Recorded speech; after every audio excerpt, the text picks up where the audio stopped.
Shalom. Shalom. Puji Tuhan bahwa malam ini malam yang indah untuk kita semua, dan anugerah Tuhan melimpah bagi kita semua. Malam ini kita ada dalam kegelapan karena listrik sebelah kiri kita, sebelah kanan Bapak Ibu, lampu yang besar sedang dalam keadaan kurang baik, agak koslet, sehingga kalau dihidupkan pasti meteran balik. Oleh karena itu malam ini agak gelap sedikit. Mudah-mudahan setelah Natal ini atau tahun baru maka sudah bisa diperbaiki kembali. Nah, Bapak Ibu yang dikasih Tuhan, malam ini temanya adalah menyambut Raja Damai. Menyambut Raja Damai. Bapak Ibu, malam ini untuk kesekian kalinya kita bersama-sama menyambut akan Kristus Yesus yang lahir di dunia ini. Nah, karena itu malam ini saya mengajak kita untuk menyambut Raja Damai kita dengan cara yang berbeda. Yang biasanya kita datang kepada Dia dengan selalu membahas tentang kasih Tuhan, membahas tentang kebaikan Tuhan dan yang lainnya. Namun demikian, malam ini saya ingin membahas tentang menyambut Raja Damai dalam dua hal yang mungkin saja bagi Bapak Ibu ini akan berbeda. Nats kita dalam Matius 2 ayat 1 sampai ayatnya yang terakhir. Namun saya hanya mengajak kita membaca ayat 10 sampai ayatnya yang ke-12. Matius 2 ayat 10 sampai ayat 12. Saya akan membacakan untuk kita. Bapak Ibu silakan menyimaknya di dalam Alkitabnya masing-masing. Matius 2 ayat 10 sampai 12. Ketika mereka melihat bintang itu, sangat bersukacitalah mereka. Maka masuklah mereka ke dalam rumah itu dan melihat anak itu bersama Maria ibunya, lalu sujud menyembah Dia. Mereka pun membuka tempat harta bendanya dan mempersembahkan persembahan kepadanya, yaitu emas, kemenyan, dan mur. Dan karena diperingatkan dalam mimpi supaya jangan kembali kepada Herodes, maka pulanglah mereka ke negerinya melalui jalan lain.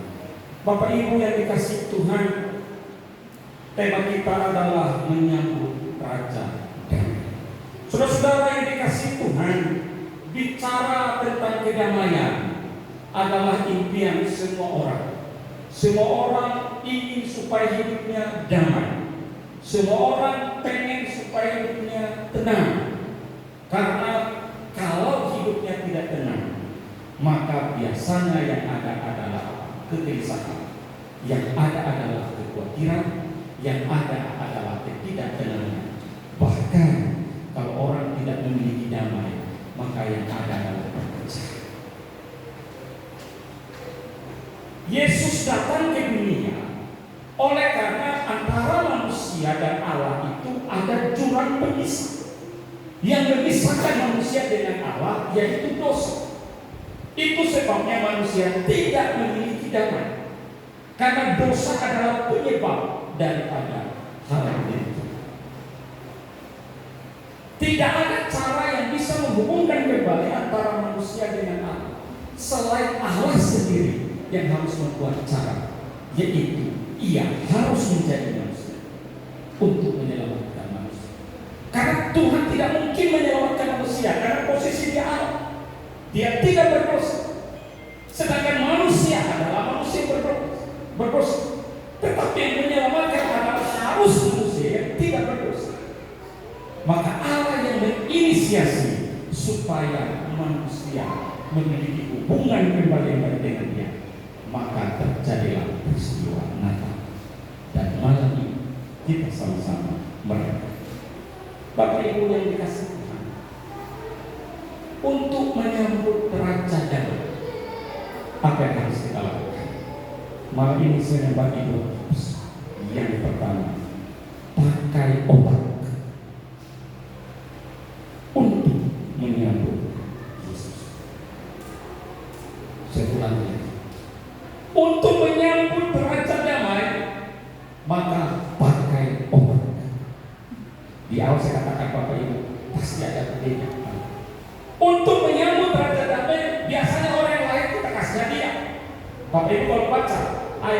11 katakan ada emas dengan dan mur.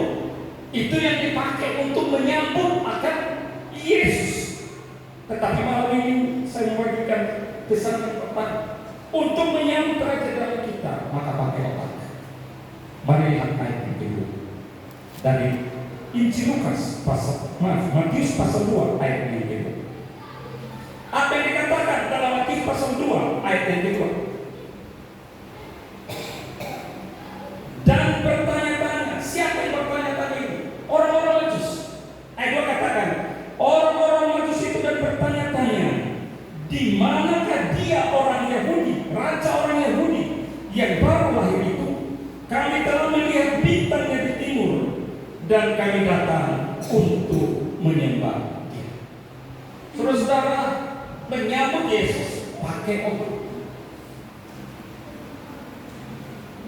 Orang-orang Majus itu sampai ke Yerusalem, mereka perjalanan cukup jauh sampai ke Yerusalem.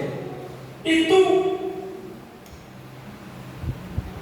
dikawal, atau yang menuntun mereka itu adalah bintang. Dan di dalam dunia ilmu pengetahuan dikatakan astronomi. Jadi bintang, astronomi, ilmu perbintangan. Jadi astronomi itu berasal dari dua kata. Yang pertama yaitu astro, yang berarti bintang, dan yang kedua nomos, yaitu hukum. Nah, saya ulangi.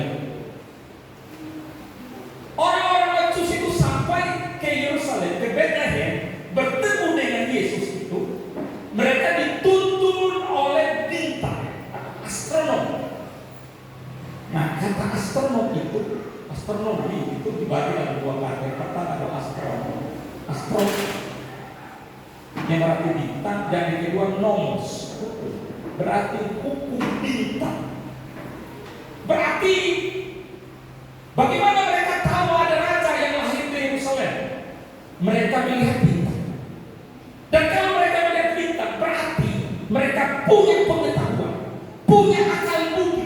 Tidak ada yang kasih tahu mereka tentang bahwa ada raja baru yang lahir. Mereka tidak tahu bahwa akan ada Yesus yang datang. Tetapi ketika mereka melihat bintang, mereka melihat ada sesuatu yang aneh dengan bintang ini. Ada petunjuk, kalau muncul seperti ini, pasti ada sesuatu. Yang mereka pakai apa? Pakai otak. Ilmu yang ada pada mereka pakai untuk melihat ini arahnya kemana.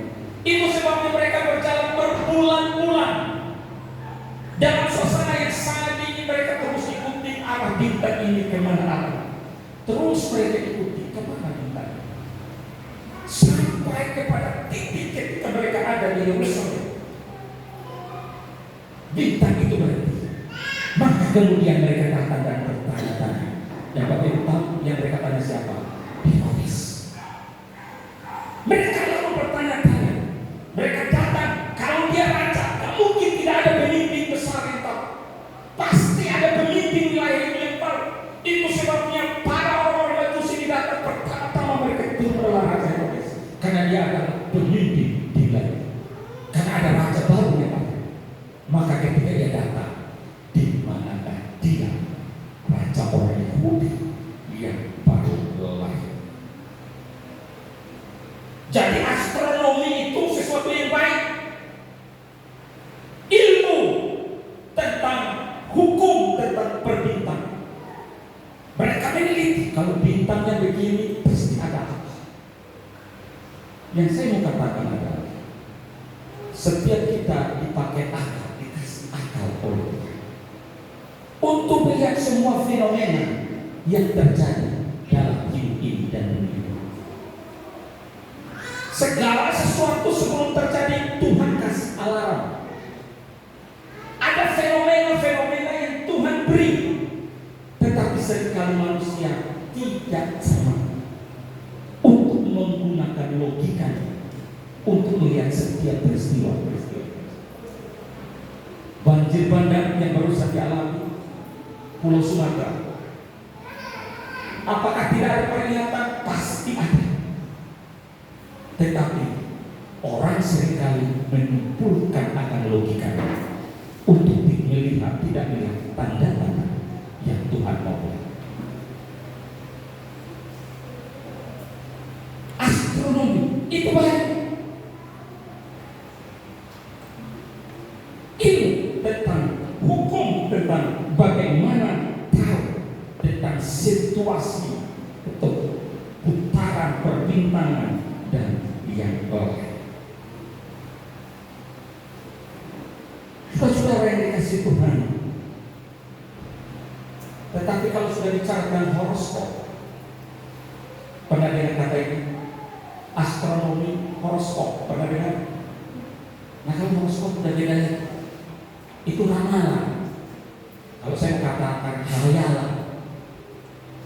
Apa zodiakmu? Cancer. Orang Cancer itu begini, orang Virgo itu loh begini, orang Sagittarius itu begini. Itu ramalan. Dan seringkali orang percaya yang demikian. Namanya ramal, diramal. Belum tentu benar. Kalaupun benar kebetulan. Jadi jangan percaya kalau sudah bicara horoskop. Dan banyak orang mau menikah, anak-anak muda mau menikah, ya bintangmu apa ya? Nah gitu, cocok gak? Bintang ini dengan banyak. Karena saya nggak pernah bahas tahu itu dalam. Saya nggak tahu Pak. Mungkin Pak Jenny Pak orang hukum. Tetapi yang pertama yang saya katakan, Tuhan memberi kita otak, dan mari kita pakai otak ini untuk menyambut. Pakai logika, pakai akal yang Tuhan beri untuk menyambut.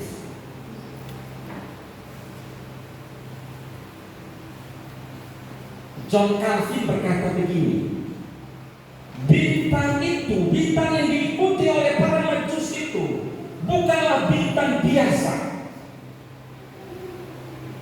Karena di dalam Matius 2 ayat 9 katakan apa? Matius 2 ayat 9. Dan setelah mendengar kata-kata raja itu, maksudnya Raja Herodes, berangkatlah orang-orang majus itu, dan lihatlah bintang yang mereka lihat di timur itu mendahului mereka, sehingga tiba dan berhenti di tempat di mana anak itu berada. Berarti memang ini bukan bintang biasa. Begitu ketemu dengan Raja Herodes, bintangnya hilang. Tapi setelah mereka bertanya, mereka keluar, muncul lagi bintangnya. Dan bintang itu menuntun mereka tepat di mana Yesus lahir. Saudara-saudara yang dikasih Tuhan, itu berarti orang majus dituntun secara ajaib. Bisa dikatakan ini adalah mukjizat yang dialami oleh orang-orang majus untuk mereka bisa bertemu dengan Yesus.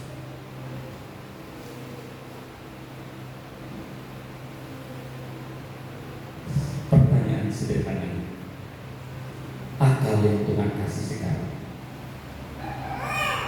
apakah engkau pakai untuk mengikuti Yesus? Seringkali kita mengambil keputusan untuk mengikuti Yesus, banyak sekali yang kita khawatirkan, kita takutkan. Kalau aku ikut Tuhan gak bisa berzina lagi. Kalau ikut Tuhan aku gak bisa berbuat dosa lagi. Kalau aku ikut Tuhan aku gak bisa A, B dan yang lain. Logika, akal, otak kita tidak pakai lagi dengan benar untuk mengikuti apa yang Tuhan mau. Tetapi justru kita mutar-balikan agar itu menjadi penghalang untuk kita ikut Tuhan. Malam ini kita menyambut Yesus. Herodes di dalam cerita Alkitab tidak menyambut, tapi dia marah. Karena dia merasa ada saingan baru, ada raja baru. Malam ini kita menyambut Natal. Tapi apakah akal Bapak Ibu, pikiran Bapak Ibu ada di sini sedang menyambut akan Kristus? Apakah pikiran Bapak Ibu sedang ada di sini, sedang fokus untuk menyambut Yesus, Raja Damai? Ataukah pikiran kita sekarang adalah di mana-mana? Atau Bapak Ibu pikirannya sekarang adalah pikiran kue Natal? Atau Bapak Ibu sedang pikirkan hampers Natal? Akal kita sekarang di mana? Otak kita sekarang ada di mana? Menyambut Raja Damai, menyambut pakai otak.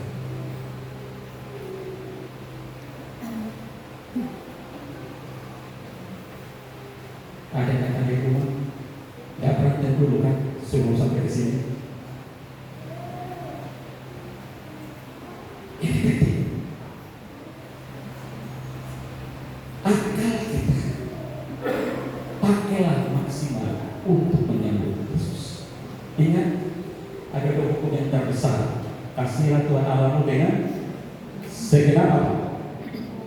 Hatimu, jiwamu, apa lagi? Akal budimu. Kasihilah Tuhan Allahmu dengan segenap hatimu, hati. Yang kedua apa? Jiwamu. Yang ketiga? Kok nggak ada lagi suaranya? Kasihilah Tuhan Allahmu dengan segenap hati. Yang kedua? Jiwamu. Yang ketiga? Nggak ada tahu. Hati, jiwa, akal. Coba bertanya, kita sudah berkali-kali gunakan akal Bapak Ibu mengasihi Tuhan. Akal Bapak Ibu mengasihi Tuhan. Akal Bapak Ibu ditaklukkan nggak sama Tuhan?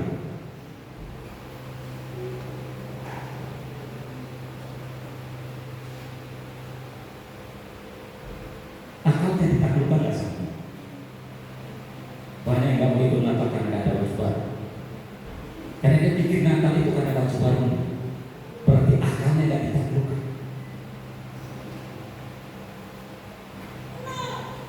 Aku mau Natal. Kalau pasanganku ada di sampingku, akalnya dipakai.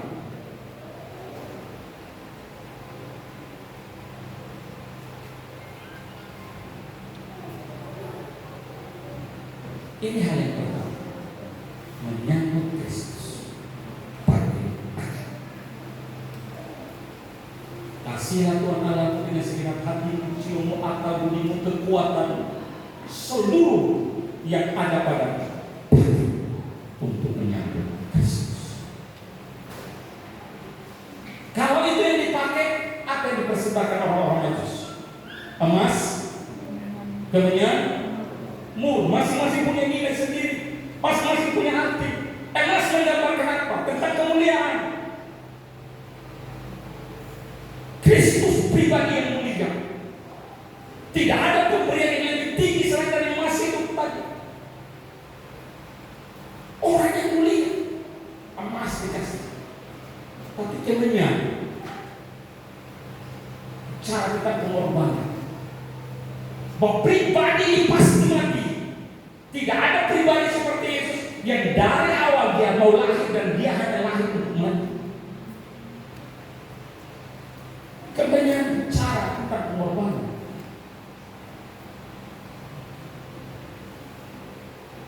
Mur bicara tentang bagaimana membangun tubuh Yesus, bicara tentang budaya, bicara tentang tradisi.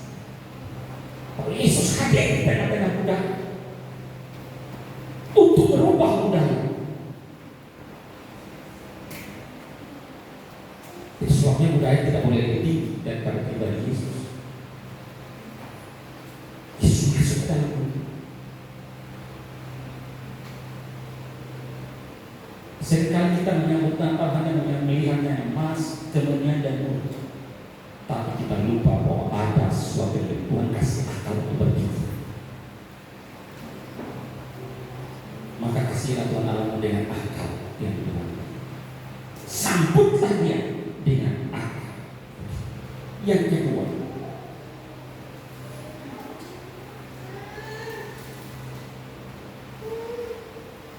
jangan terganggu dengan kedatangan Yesus atau kehadiran Yesus. Menyambut Raja Damai, yang pertama sambut dengan akal, sambut dengan otak. Yang kedua, jangan terganggu dengan kedatangan Yesus dalam hidup. Mari lihat ayat yang ke-8. Perhatikan ayat yang ke-8. Kemudian ia menyuruh mereka ke Betlehem. Ia ini siapa? Herodes. Kemudian Herodes menyuruh mereka ke Betlehem, katanya, pergi dan selidikilah dengan seksama hal mengenai anak itu, dan segera sesudah kamu menemukan dia, kabarkanlah kepadaku supaya aku pun datang menyembah. Kelahiran Yesus, kedatangan Yesus membuat Herodes terganggu. Nah, saudara-saudara, siapa itu Herodes? Herodes adalah seorang Idumea, dan ia sebenarnya Herodes ini adalah seorang raja yang sangat hebat. Namun dia punya kelemahan adalah raja yang penuh dengan kecurigaan. Karena satu curiganya dia membunuh 3 istrinya. Oleh karena dia curiga. Ini Herodes. Bahkan sampai anaknya sendiri yang bakal akan menggantikan dia menjadi raja pun, dia rela untuk membunuhnya hanya oleh karena kecurigaan. Itu sebabnya ada istilah yang sangat terkenal, sebutan untuk Herodes dikatakan, lebih baik menjadi babinya Herodes daripada menjadi putranya Herodes. Lebih baik menjadi babinya Herodes daripada menjadi putranya Herodes. Kenapa? Karena sifat curiga, kebiasaan buruknya, kecurigaan terhadap orang lain untuk merebut akan tahtanya, posisinya sebagai raja. Itu sebabnya ketika orang-orang itu datang dan bertanya, di manakah dia, Yesus yang lain, bahasa dia halus sekali adalah mengatakan, pergilah selidiki dia.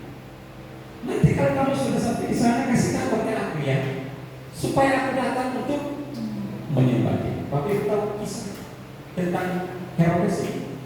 Apa yang dia lakukan ketika orang-orang Majus pulang, tidak kasih tahu dia. Dia membunuh sebuah anak-anak usia 2 tahun ke bawah.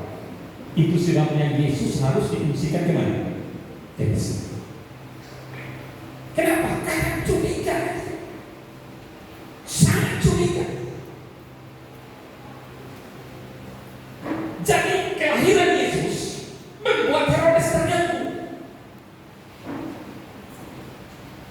Yesus hadir bukan disambut dengan baik, nampaknya dari luar manis, tetapi hatinya penuh kecurigaan. Itu sebabnya ayat 8 dia bilang, kamu pergi duluan ya, dia kalau sudah ketemu kasih aku kabar ya, supaya untuk menyembah. Maksud dia adalah bukan hal yang baik.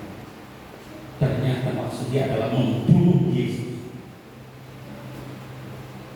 Karena ia merasa tersekat. Bapak Ibu, malam ini kita menyambut Natal.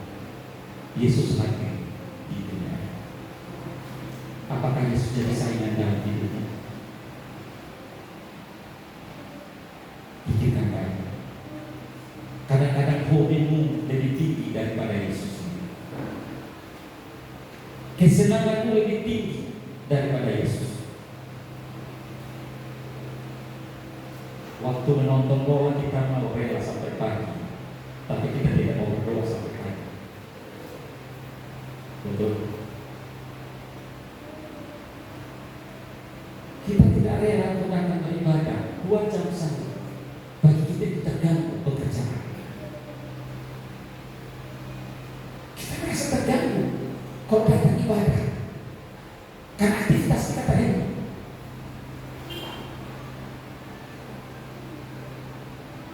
Yesus datang agar engkau dan saya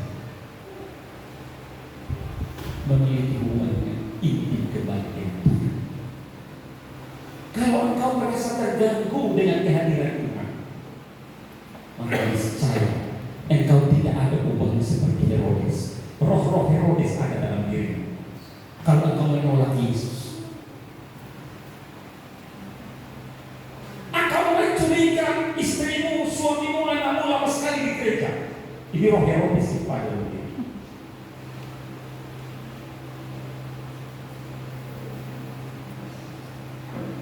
Kamu tidak senang kalau Yesus hadir dalam hidup.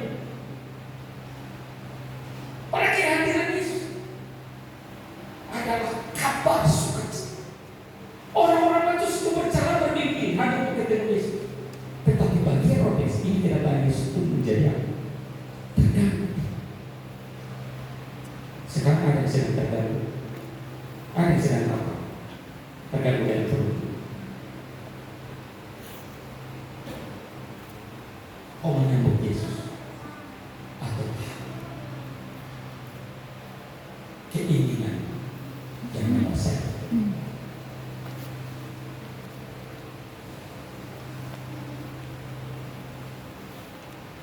Herodes penuh dengan curiga. Dia tidak siap menyambut Yesus. Kejahatan yang lakukan membunuh setiap anak usia bertambah seperti. Kalau Yesus tidak diungsikan ke Mesir oleh ayahnya, maka pasti dia.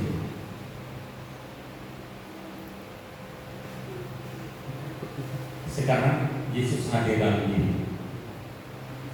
Seharusnya yang diungsikan dalam diri kita adalah semua kejahatan. Bukan kita yang malah atau bahkan Yesus yang tidak betah dalam hidup kita, tapi kejahatan kita itu. Pertama kita merayakan Natal. Apakah Yesus mendapatkan tempat yang layak di dalam hati, atau engkau terganggu terus dengan kehadiran Kristus? Ada banyak orang yang menganggap kebutuhan itu musibah.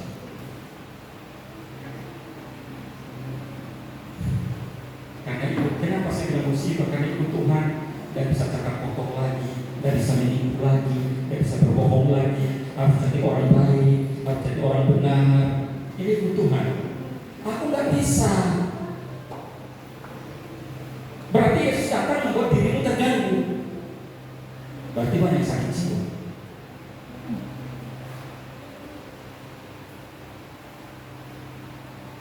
Tapi kalau melalui Kristus datang dan melalui pemberitaan firman ini, hatimu sudah gelisah, saya memuji Tuhan karena Kristus sudah bekerja dalam hati.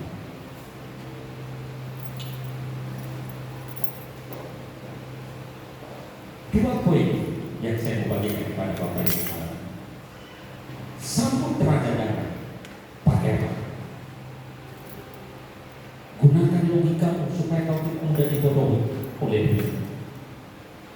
Pakai akalmu agar kau tidak hanyut oleh dunia ini untuk menyambut Yesus. Orang dunia bilang, untuk apa merayakan Natal? Tidak ada guna. Ngapain kau beribadah? Ngapain kau datang sama Tuhan? Tidak ada nilainya, tidak ada gunanya. Tapi kalau kau menyambut Yesus pakai logika pikiran, maka akan salah. Aku mengasihi Tuhan, bukan hanya seluruh, tapi akal saya. Yang kedua, jangan sampai engkau terganggu. Engkau harus menyambutnya dengan penuh sukacita. Kesimpulan daripada renungan ini, sambut Raja Damai. Yang ideal adalah sambut dengan sukacita. Apakah malam ini engkau menyambut dia dengan sukacita? Otakmu sukacita, hatimu sukacita, jiwamu sukacita. Kata setan, tadi ada yang kata marah-marah sebelum datang ke sini. Ribut dulu sebelum ke sini. Ada? Mudah-mudahan tidak. Sambut Raja Damai dengan sukacita. Yang kedua, kalau engkau sambut Raja Damai, maka engkau harus sujud menyembah. Orang-orang Majus ketika bertemu dengan Yesus, apa pertama mereka lakukan? Mereka sujud dan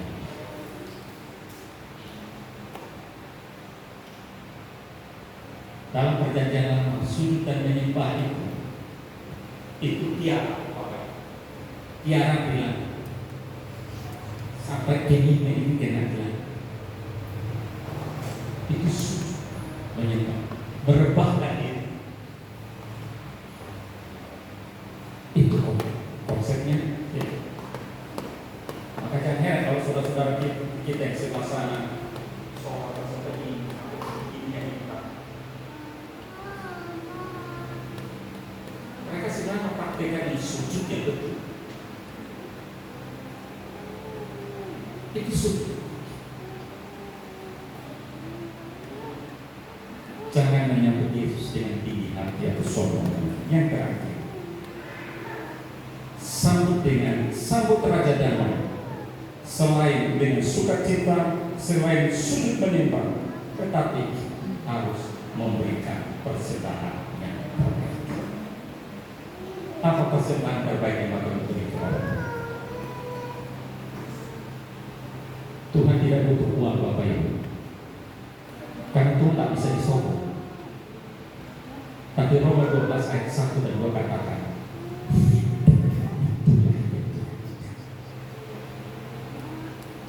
persembahkan hidup itu yang Tuhan. Berarti seluruh hidupmu, hatimu, pikiranmu, otakmu, semua keluaran itu yang Tuhan. Pada suatu hari saya ditelepon oleh seorang, Pak, saya kirim perpuluhan Pak ya, tolong doakan saya. Ya, saya doakan supaya besok nggak sedang pekerjaan lagi. Dia marah sama saya. Kan saya sudah kasih Pak perpuluhan. Ya betul, Tuhan nggak butuh perpuluhan, Tuhan butuh hidup mudah.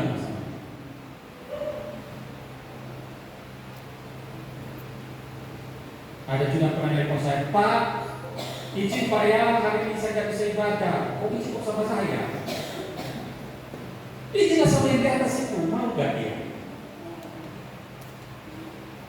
Gimana kau izin sama saya? Gimana saya mau ngomong? Bukan si A izin. Terus Tuhan bilang, kau siapa? Apa hati?